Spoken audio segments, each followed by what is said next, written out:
Well, welcome back to this thought for the day for the 27th, sorry, it's 27th of May 2007. What's with me today?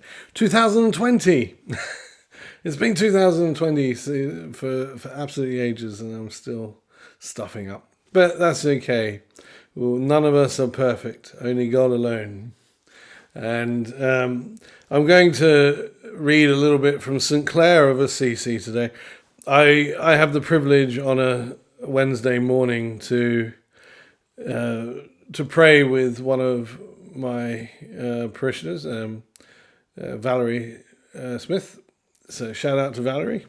And I use this prayer to end our prayers this morning. And I just thought I'd like to share with you. The title in this little book called St. Clare Prayers is How to Be Joyful. And when you listen to this prayer first time round, it sort of challenges our usual conceptions of how we would become joyful. But I'll read this prayer first through and then just have a little bit of a chat about it. And then I'll finish off this thought for the day with reading it again. So, I rejoice in you always, O Lord. O Jesus, never allow the shadow of sadness to come over my heart. I place my mind before the mirror of eternity. I keep my soul in the splendor of your glory. I keep my heart in you, O Lord, who represent the divine substance. And I transform myself entirely by means of contemplation into the image of your divinity. I would like to experience that which you reserve for your friends alone, and taste the secret sweetness that you have reserved from the beginning for those who love you. Without so much as a glance at the seductions of this world that chain the blind to the base things of this existence, I love you with all my being. You who gave yourself entirely for me. The sun and the moon admire your beauty. Your gifts are precious and infinitely great. I embrace your sweet mother who gave birth to you, the Son who even the heavens cannot contain. Even so, she gathered you into the cloister of her holy breast and carried you in her womb. It's just a wonderful sentiment of how the deepness of Clare's passion and relationship with God through Christ.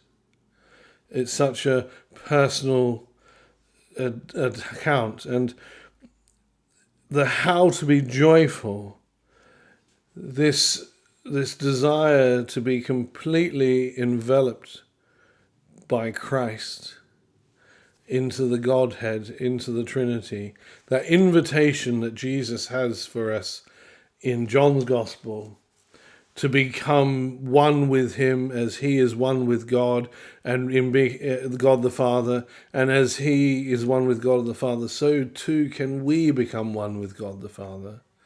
It's the invitation that's open to us all. It's the invitation that sets us free. You see in this lovely poem how and prayer that as we sit in contemplation, in other words, learning just to be, not to do, just to be in the presence of God, we are then able to transform our lives to mirror the divinity of Christ. as Clare says in this, and that contemplation leads to the sweetness that is reserved for those who learn to love Christ as he loved us.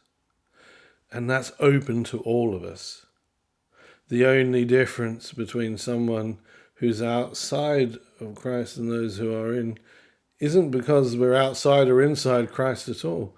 We're all inside Christ, we just haven't recognized it yet. And when we do recognize that and learn to love Christ like he loved us, then there's this sweetness of joy that comes with that, no matter what the circumstances of life give us. And it frees us from the chain, as she talks, those seductions of this world that chain the blind. Again, this idea of seeing and recognition. The only difference between my former self that wasn't within Christ and my current self, which is within Christ, was that I didn't have the eyes to see it then. Until my eyes were opened, like the blind man that Jesus healed in his journeys, when he talked about, like Paul on the road to Damascus, when he was blinded by the light of Christ, and then the scales fell off from his eyes, he was able to see clearly and enter into that same sweetness. And for Paul, these chains and these seductions of the world were the authority, the power, the self-righteousness that came with being an excellent student of Judaism and being part of the religious elite, a Pharisee amongst all Pharisees, someone who was discipled to the most important rabbi of the day, Gamaliel. He had the cred, but that all meant nothing to him once he saw Christ, and he had his eyes opened. And he saw it for what that was, that it was a binding in chains. For you and I, it might be different things and seductions of this world. It might be status, it might be money, it might be power, it might be possessions.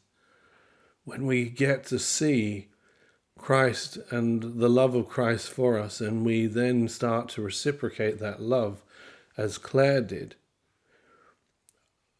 our eyes are open to the fact that those sorts of things of this world are just mere seductions and are like whispers in the wind. They mean nothing.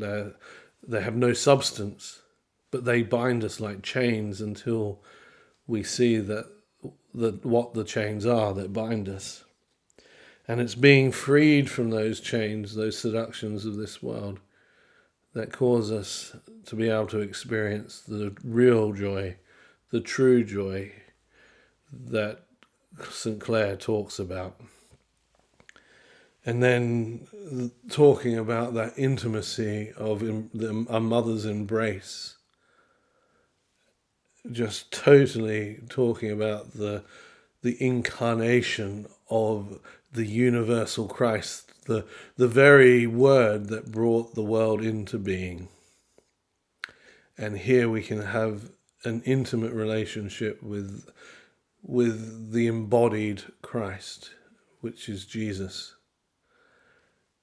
which then can open our mind to see the universal Christ, the Christ that sustains all life and is life itself, the sheer presence and word of God here in amongst us.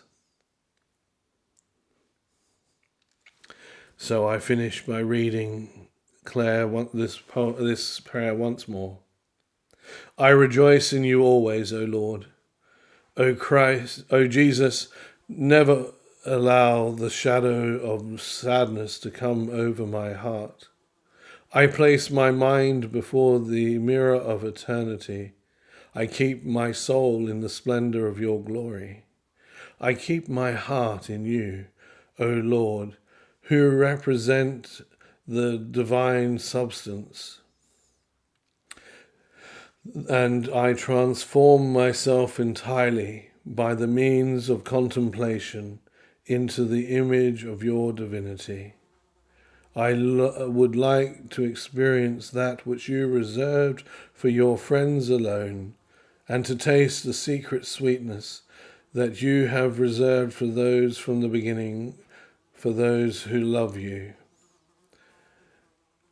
Without so much as a glance at the seductions of this world that chain the blind to the base things of this existence. I love you with all my being, you who gave yourself entirely for me. The sun and the moon admire your beauty. Your gifts are precious and infinitely great. I embrace your sweet mother who gave birth to you, the Son who even the heavens cannot contain. Even so, she gathered you into the cloister of her holy breast and carried you in her womb.